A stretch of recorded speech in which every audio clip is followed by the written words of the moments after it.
채용심 배움터 채널입니다. 이번 시간에 우리가 할 것은 면적 방향, 면적 벡터에 대한 것하고 플럭스에 대한 것을 배워보겠습니다. 이 플럭스에 대한 것은 다이버전스 시어럼, 즉 가우스 정리를 이해하는데 요긴하게 사용이 되어지거든요. 먼저 면적 벡터에 대해서 한번 알아보겠습니다. 면적 벡터라는 것은 크기는 면적의 크기를 의미해요. 방향은 표면의 수직한 방향이에요. 그러면은 어떠한 면이 있으면은 그 면의 표면에 수직한 것은 두 가지가 있을 수 있죠. 즉 말해서 이러한 면이 있다라고 했을 적에 이 면의 수직한 벡터는 이쪽으로 수직할 수도 있고 아래쪽으로 수직할 수도 있고 그렇잖아요.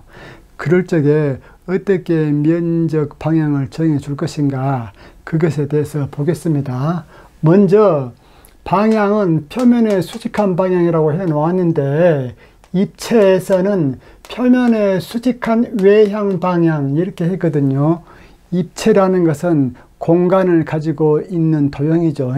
고로 이러한 육면체를 보겠습니다. 이 육면체 같은 경우는 분명히 입체죠. 그러면은 이 입체 같은 경우는 면적 방향을 어떻게 잡냐면은 그 표면의 수직한 외부 방향으로 잡은다 그 말이에요. 고로 맨 위에 있는 이 면 있죠. 이것 같은 경우는 위쪽 면의 수직한 바깥 방향이기 때문에 바로 이것이 위쪽 면에 대한 면적 방향이 되어지거든요. 그 다음 우측 면에 대해서는 우측 면의 수직한 이쪽 방향이 면적 방향이 되어지거든요. 맨 앞에 있는 면의 면적 방향은 어떤 방향일까? 바깥 방향이라고 했어요. 수직한. 고로 맨 앞에 있는 이 면적 방향은 이렇게 앞으로 향하는 수직한 이 방향이 되어지겠죠. 맨 아래에 있는 면은 면적 방향이 어떤 방향일까? 그렇죠. 아랫방향으로 수직한 그 방향이 바로 이 맨 아래 면의 면적 방향이죠. 입체에 대해서는 면적 방향을 알기가 쉽습니다. 그런데 입체가 아니고 평면 또는 곡면에서는 면적 방향을 우리가 확정을 해줘야 됩니다. 이것 같은 경우는 평면이죠. 평면 같은 경우는 면적 방향이 이쪽으로 되어줄 수도 있고 또 아래쪽으로 되어줄 수 있고 그렇죠. 수직하기 때문에. 그러면 이것을 면적 방향으로 잡을 것이냐 이것을 면적 방향으로 잡을 것이냐 그것은 자기 마음이에요. 그런데 그린의 정리를 적용을 할 적에는 면적 방향에 따라서 선적분 방향을 오른손 법칙에 의해서 정해줘야 되거든요. 즉 말해서 이것을 이 평면의 면적 방향으로 잡아줬다면은 이 평면의 가장자리를 통하여 선적분을 할 적에 선적분 방향이 이쪽이 면적 방향이기 때문에 이렇게 돼야 되죠. 고로 선적분 방향이 이렇게 되어지거든요. 그러면은 아래를 면적 방향으로 잡았다면 선적분 방향은 어떻게 되어질까? 아래가 이게 면적 방향이기 때문에 이렇게 되어지죠. 고로 아래를 면적 방향으로 잡았다면 선적분 방향은 시계 방향으로 이렇게 되어지겠죠. 이러한 곡면 같은 경우는 면적 방향이 하나로 결정될 수 있어 없어? 없죠. 곡면 같은 경우는 면이 이렇게 굽어졌기 때문에 팽팽한 면이 없죠. 이럴 적에는 이걸 잘자르게 쪼개요. 이걸 잘자르게 이렇게 쪼개거든요. 이렇게 쪼개고 나면은 이 작은 것들 있죠. 표면의 작은 부분은 바로 평면으로 근사가 가능하잖아요. 고로 이쪽 부분은 면적 방향을 위쪽으로 이렇게 잡았다면은 이 면적 방향은 이쪽에 수직하게 되어지겠죠. 그러면은 이 옆에 있는 면적 있죠. 이것 같은 경우는 면적 방향을 위로 잡을 수도 있고 아래로 잡을 수도 있어. 그런데 어느 쪽으로 잡아야 된다? 이쪽 면적 방향을 위로 잡았다면은 이쪽에 있는 것도 얘가 향하는 그쪽 방향으로 수직하게 되어져야 일관성이 있겠죠. 그래서 이쪽 방향은 이렇게 되어지겠죠. 그러면은 이쪽 면적 방향은 역시 이렇게 되어야 되겠죠. 이쪽에 수직하게. 고로 곡면 같은 경우는 면을 잘 자르게 쪼개가지고 쪼갠 쪼가리를 평면으로 근사해서 일관성 있게 면적 방향을 정해준다 그 말이에요. 그러면은 평면과 곡면에서는 면적의 수직한 두 방향 중에서 일관성 유지하며 한 방향을 선택해 준다 그 말이에요. 그러면은 저는 속도가 벡터이다. 즉 속도는 크기와 방향을 가진 물리량이다. 그것은 이해를 하겠어요. 그런데 면적이란 것이 크기는 면적의 크기로 하니까 이해가 되겠는데 무슨 면적이가 방향이 있다냐. 그러한 의구심을 학생 때 가진 적이 있기 때문에 여러분들에게도 그것에 대한 의구심을 잠깐 풀어드리겠습니다. 자, 어떤 것이 벡터량이라면은 그 벡터량의 X성분, Y성분, Z성분을 다 구해 봤을 적에 각각의 성분들을 제곱해 가지고 루트를 씌워 놓은 것은 원래 벡터 크기와 같아야 되잖아요. 지금 현재 이러한 면이 있다라고 해봅시다. 즉 이쪽을 X축, 이쪽을 Y축, 이쪽을 Z축이라고 했을 적에 X축을 1, Y축을 1, Z축을 1만큼 지나는 이러한 평면이 있다고 해봅시다. 그러면은 이 평면 같은 경우는 한 변의 길이가 루트 2인 정삼각형이단 말이야. 그러면은 이 정삼각형의 면적의 크기는 어떻게 되어진가 봐봅시다. 즉 한 변의 길이가 루트 2야. 그리고 정삼각형이기 때문에 이것이 60도이기 때문에 이 높이 h가 루트 2 사인 60도가 되어져 가지고 루트 2 곱하기 2분의 루트 3이죠. 그러면은 이 정삼각형의 면적 s는 이 길이가 2분의 루트 2이고 이 높이 h가 루트 2, 2분의 루트 3이기 때문에 전체 계산하면은 2분의 루트 3이죠. 그러면은 이 정삼각형 이 면적을 벡터 표시로 나타내 줘 볼까요?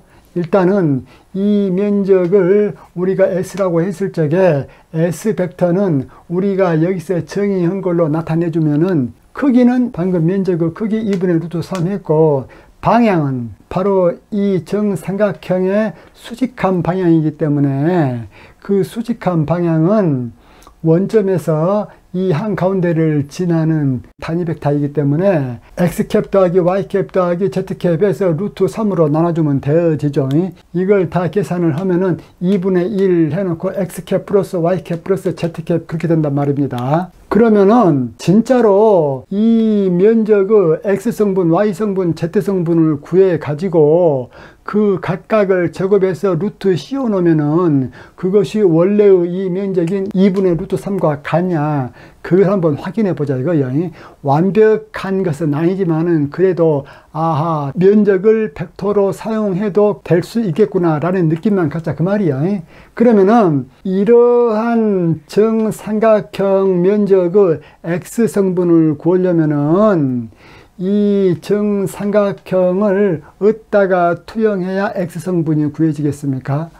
YZ 평면에다가 이 정삼각형을 투영을 해야 YZ 평면에 수직한 것이 X축이기 때문에 이 정삼각형을 YZ 평면에다가 투영해 가지고 그 정사형된 것의 넓이를 구하면 되겠지요. 고로 이 면적을 YZ 평면에다가 투영을 하면은 두 변의 길이가 각각 1인 이등변 삼각형이 되어지잖아요. 이 길이는 루트 2이고 그러면 이것의 면적은 얼마입니까? 밑변 곱하기 높이 곱하기 2분의 1이죠. 고로 이 면적 벡터의 X성분의 크기는 2분의 1이 되어지죠. 또 이 면적 벡터의 Y성분은 이 정삼각형을 XZ 평면에다가 투영을 시켜야 되어지죠. 왜? XZ 평면에다가 투영을 시켜야만 이 투영된 면적이 Y축에 수직하기 때문에 Y성분이 되어진다 그 말이야. 고로 XZ 평면에 투영된 것은 이것하고 똑같은 넓이죠. 그렇기 때문에 2분의 1. 그리고 면적의 Z방향 성분은 어떻게 되어집니까? XY 평면에다가 투영시킨 거죠. 그것 또한 이것과 면적이 같기 때문에 X성분, Y성분, Z성분 각자가 2분의 1이 되어진다. 그러면은 이 투영된 면적들을 제곱시켜 가지고 루트를 씌워 놓은 것이 원래 이 정삼각형 면적인 2분의 루트 3이 되어진가 봐보자 그 말이야. 자, S벡터, 즉 원래 이 정삼각형 면적의 크기는 얼마가 됐습니까? 2분의 루트 3이 되어졌죠. 방금 우리가 여기서 구했지요. 그 다음 Sx의 제곱 더하기 Sy의 제곱 더하기 Sz의 제곱, 즉 2분의 1을 여기에다가 대입해 가지고 그 결과가 얼마? 2분의 루트 3이 된다 그 말이야. 즉 말해서 면적이라는 것도 면적의 수직한 방향을 면적 벡터로 잡은다면은 면적을 벡터로 사용할 수도 있겠구나 라는 느낌이 이제 좀 오죠. 물론 일반적으로 증명을 할 적에는 여기를 A, B, C로 놓고 그렇게 막 해야 되는데 지금은 대충 느끼고 가자 그 단계거든요.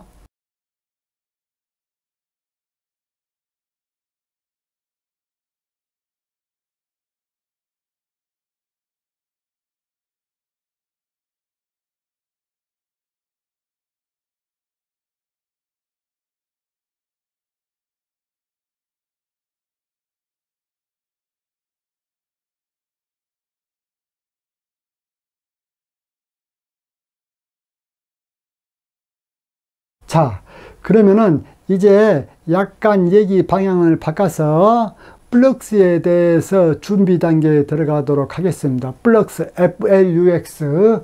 자, 시간당 단면적이 A인 호스를 통과한 무르 부피는 어떻게 되어질까? 그걸 물어봤어. 즉, 1초마다 물이 몇 리터씩 호스를 빠져나갈 것인가? 그걸 물어본 질문이야. 그러면 봅시다. 일단 이것이 호스야. 이 호스에 물이 오른쪽으로 향하고 있어. 그 물의 유속은 V벡터라고 할 거야. 이 V벡터는 이 호스 전체에 걸쳐서 일정하다고 할 겁니다. 그럴 적에 면적 A인 단면이 있어. 이 단면 A를 통하여 T초 동안 통과한 물 부피는 어떻게 되어질 것인가? 그걸 여쭤봤어. 어떤 상황에서? 유속이 V인 상황에서. 그러면 어떻게 되어지겠습니까? 여기에서 T초 동안에 이 단면을 통과한 무르 부피는 어떻게 구할 수 있냐면은 이렇게 구할 수가 있죠. 자, 여기에 있는 물 맨 앞부분이 T초에 걸쳐서 이쪽에 왔다. 그러면은 여기에 있는 물이 이 단면 A를 통과해 갔다고 볼 수가 있죠. 그러면은 여기에 포함된 무르 부피는 어떻게 되어지냐면은 여기서부터 여기까지 거리가 어떻게 되어집니까? VT가 되어지죠. 그리고 이 단면은 면적이 A라고 했기 때문에 T초 동안에 이 단면 A를 통과한 무르 부피는 A 곱하기 VT 그렇게 되어지죠. A는 단면적, VT는 뭐가 되어집니까? 이 높이가 되어지죠. 원기둥 높이라고 생각하시면 쉽겠죠. 그러면은 단면 A, 즉 이 단면 A를 1초 동안 통과한 물 부피는 어떻게 되어질까? 바로 V 곱하기 A 그렇게 되어지겠죠. 즉 속도 곱하기 면적 이렇게 되어진다 이거야. 그러면 여러분들에게 제가 질문을 하나 내볼게요. 물이 이렇게 오고 있을 적에 여기 단면을 통과하여 이쪽으로 통과한 1초당 무르 부피는 V 곱하기 A란 말이야. 그러면 이렇게 수직한 단면이 아니고 비스듬한 단면이라고 합시다. 이 단면을 통과한 무르 양은 1초에 얼마가 되어질까? 여기서 무르 양이라는 것은 무르 부피를 의미를 해요. 여러분들 여기를 통과하는 무르 양이나 여기를 통과하는 무르 양이나 여기를 통과하는 무르 양이나 같겠어 다르겠어? 같지요. 왜 같아? 여러분들이 잘 생각해 보세요. 이건 같습니다. 저는 고등학교 때 여기를 통과한 무르 양하고 여기를 통과한 무르 양하고 여기를 통과한 무르 양하고 각각 다를 줄 알았거든요. 그런데 같더라 그 말이야.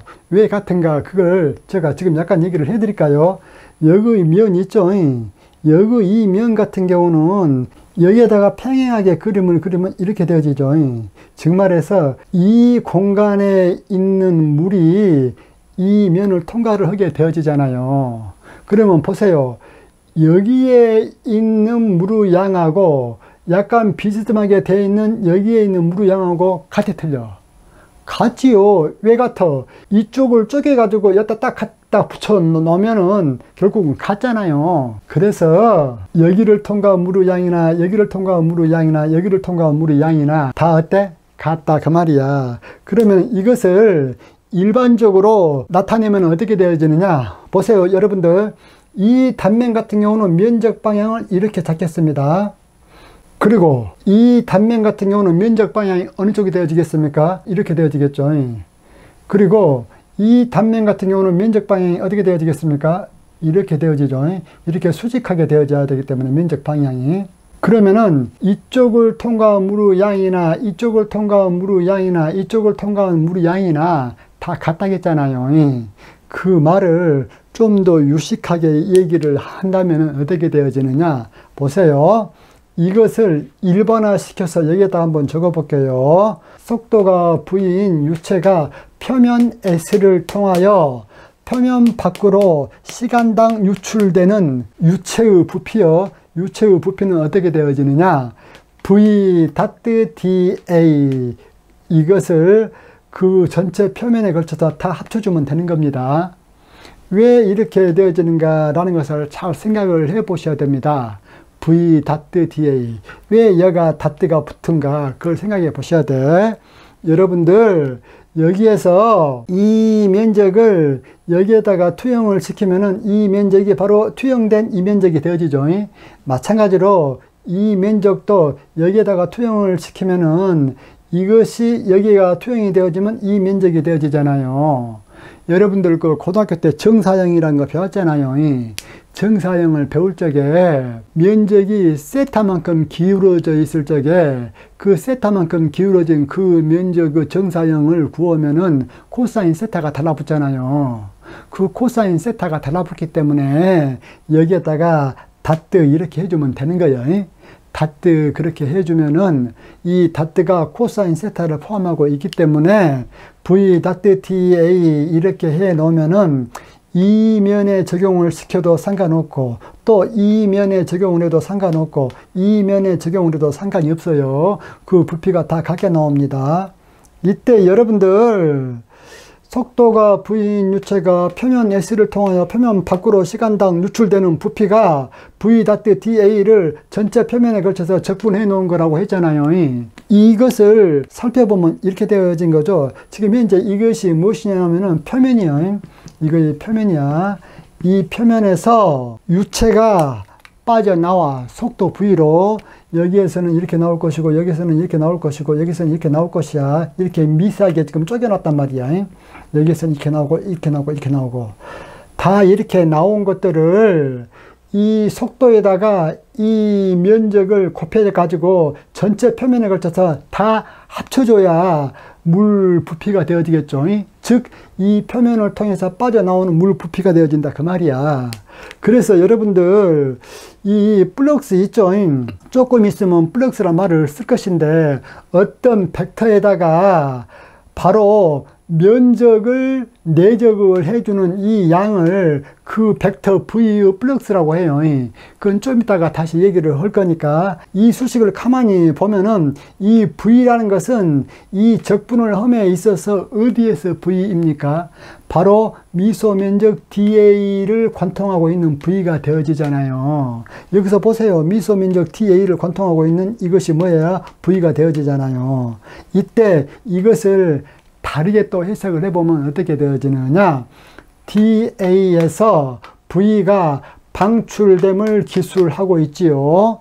즉, 이 미소 면적 DA에서 V가 바깥으로 이렇게 방출되고 있음을 기술하고 있다 그 말이에요. 무엇이 이 공식 자체가 이렇게 얘기도 해주면서도 또 다른 한편으로는 DAS V가 우리 한국말로는 또 발산하고 있다. 그렇게도 얘기를 해요. 그 발산한다라는 말이 무한대로 발산해 본다 그런 말이 아니고 빠져나온다 그런 의미를 여기서는 발산 그렇게 사용하고 있다 라고 알고 계시면 됩니다. 그러면 우리가 V.DA라는 것은 표면 S를 통하여 유체가 속도 V로 빠져나올 적에 단위 시간당 빠져나오는 유체의 부피 그렇게 이해했잖아요. 그러면 또 다른 응용 예를 한번 봅시다. 이번에는 어떤 벡터에다가 면적을 곱하긴 곱했는데 그 벡터가 전기장인 경우를 한번 보자 그 말이에요. 여러분들 이 다이버전스 개념을 배우기 위해서는 전기장에 대한 개념을 알고 있어야 훨씬 배우기가 쉽습니다. 그렇기 때문에 전기장에 대한 개념을 여러분들이 고등학교 때 배우셔서 약간은 알 거예요. 잘 모르시는 분들은 전기장에 대한 기본 개념을 알아오시거나 또는 지금 약간 설명을 할 거니까 여기서 약간 듣고 다시 면밀하게 공부를 하셔서 이 설명을 다시 듣거나 하십시오.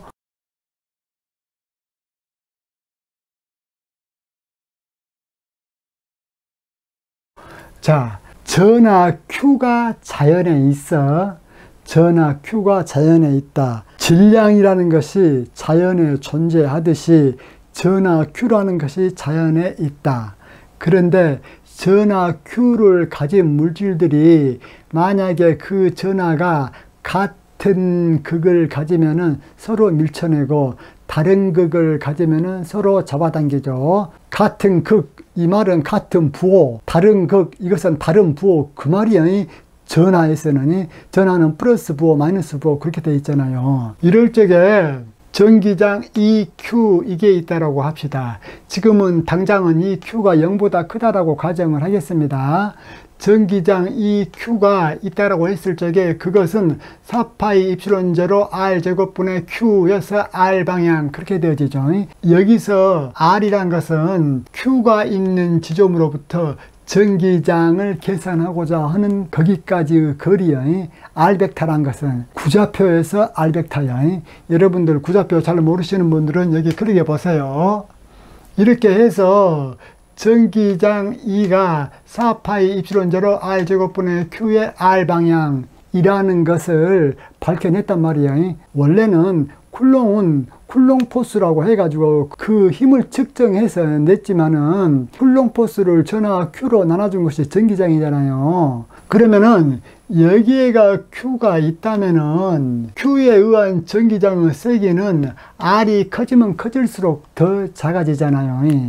즉 말해서 이 전하 Q가 있다면은 전하 Q에서 이렇게 뭔가 선이 나온 것 같아. 이 선이 나온 것 같다라는 것은 원래는 없는데 어떻게 우리가 모형화 시켜주냐면은 여기에 Q가 있다라고 했을 적에 어떤 지점에서의 전기장을 알고 싶다. 그러면은 그 지점에다가 플러스 1쿨롱을 놓았을 적에 그 플러스 1쿨롱이 받는 힘의 방향을 전기장 방향이라고 하고 플러스 1쿨롱이 받는 힘의 세기를 전기장의 세기라고 해요. 고로 만약에 여기에다가 플러스 1쿨롱을 놨다라고 했을 적에 이 플러스 1쿨롱 같은 경우는 전하 Q가 플러스라고 가정을 했기 때문에 힘을 바깥으로 받겠잖아요. 즉 구좌표로 말한다면은 R방향으로 힘을 받겠잖아요. 고로 얘가 힘을 바깥으로 받기 때문에 화살표 방향은 바깥으로 이렇게 해줍니다. 이 모든 곳에서 전기장을 계산하려다 보면은 전기력선이 있는 것 같은 착각을 불러일으켜 줘요. 여러분들이 자기력선 같은 거 많이 봤잖아요.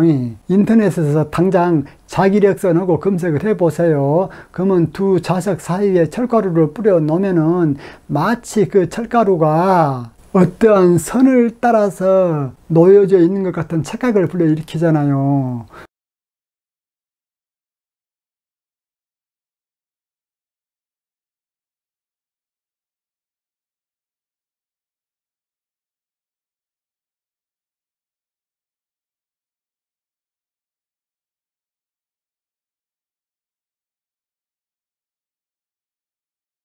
결론은 여러분들께서 전기장과 전기력선에 대한 개념을 이미 알고 있다라고 가정을 할 수밖에 없습니다. Q에 의한 거리 R만큼 떨어진 곳에서 전기장이 공식이 이렇게 되어진다 라는 것을 알았다 그 말이에요.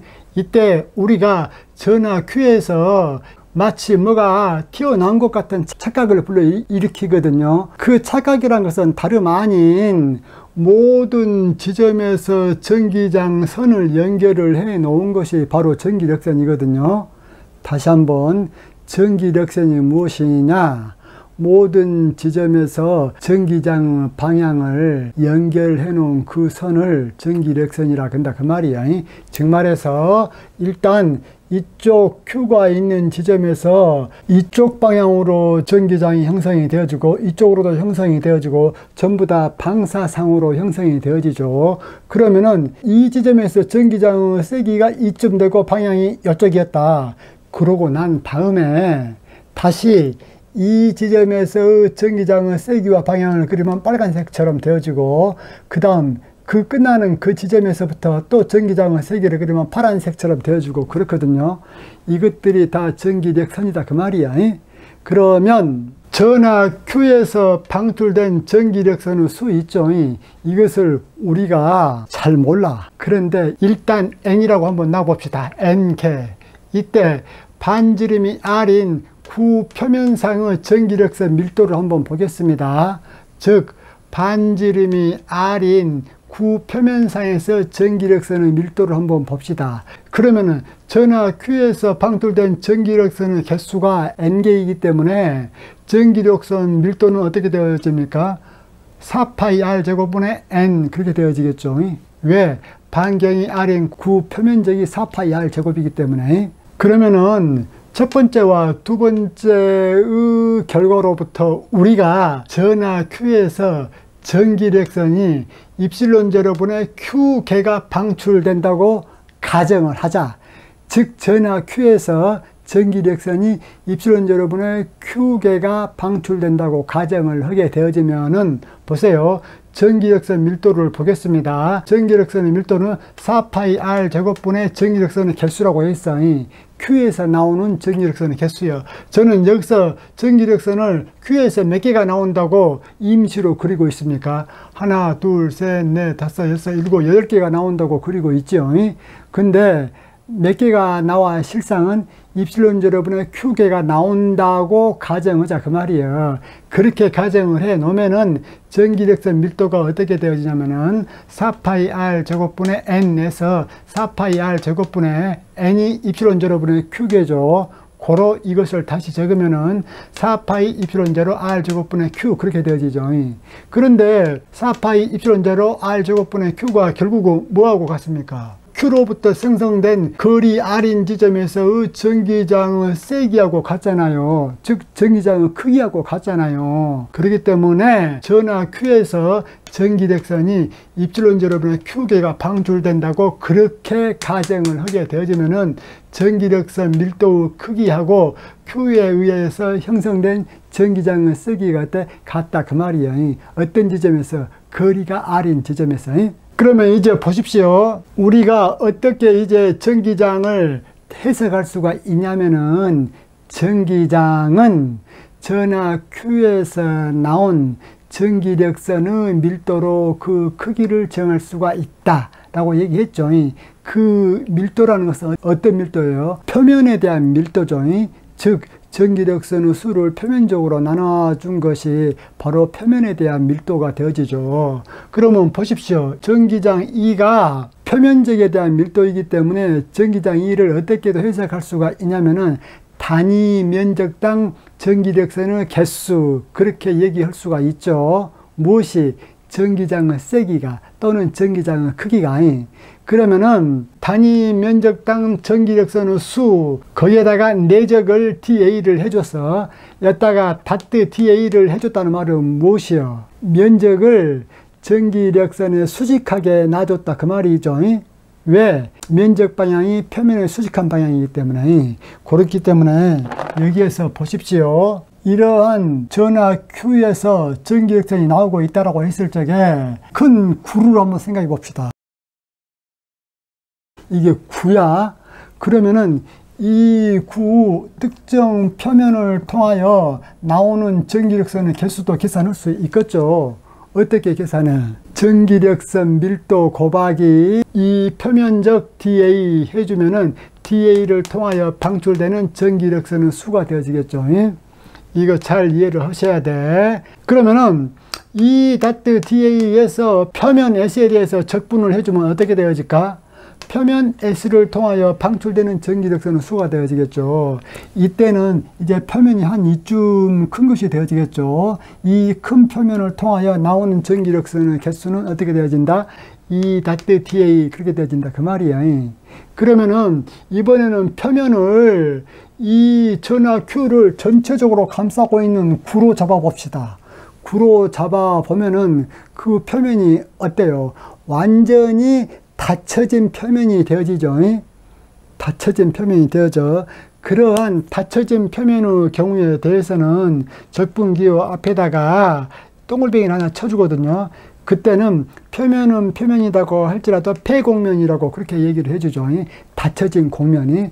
그러한 닫혀진 곡면에 대하여 이 닷트 dA를 계산을 해보면은 폐곡면 S를 통하여 방출되는 전기력선의 수가 되어진다 그 말이야. 아시겠죠? 그러면 여기서 우리가 플럭스라는 것을 이제 정식으로 정의를 해볼 거야. 플럭스, 이것을 우리 한국말로는 선속이라고도 얘기를 해요. 선속이라고 얘기를 하는데 그것을 조금 더 자세히 풀이를 하면은 뭐 다발, 뭉치 그렇게 얘기를 하는데 저 개인적으로는 별로 좋아하지 않는데 일단 어떠한 벡터가 있다라고 했을 적에 그 벡터에다가 면적을 내적시켜 주는 것을 선속이라고 한다. 그러면 선속의 물리적인 의미가 무엇이냐? 그것에 대해서 우리 한국말로는 뭐 다발이다, 묶음이다 그렇게 얘기를 해 주는데 그것에 대해서 우리가 조금 더 자세히 살펴보도록 합시다. 자, 어떠한 벡터 P가 있다라고 했을 적에 면 S를 통과하는 벡터 P의 선속 또는 플럭스, 그것은 어떻게 정의가 되어지냐면은 P 닷트 dA 해서 면적 S에 대해서 적분을 해주면 됩니다. 이것을 어떻게 얘기를 해주냐면은 벡터 P의 선속 그렇게 얘기를 해줘. 즉 P의 선속 또는 플럭스 이렇게 얘기를 해주는데 좀 더 자세히 얘기를 해준다면은 표면 S를 관통하는 또는 표면 S를 빠져나오는 벡터 P의 선속 그렇게 얘기를 해준다 그 말이에요. 그러면은 이 플럭스 물리적 의미는 무엇이냐? 바로 이것이 중요하죠. 그런데 이 플럭스가 여기서는 일반적으로 P 닷트 dA 그렇게 해 놓았는데 우리가 방금 살펴본 선속은 두 가지가 있었죠. 하나는 V 닷트 dA 해가지고 표면 S를 통하여 빠져나오는 단위 시간당 유체의 부피, 그것이 V 닷트 dA 그렇게 되어졌죠. 또 다른 한편으로 E 닷트 dA라는 것은 무엇이었어요?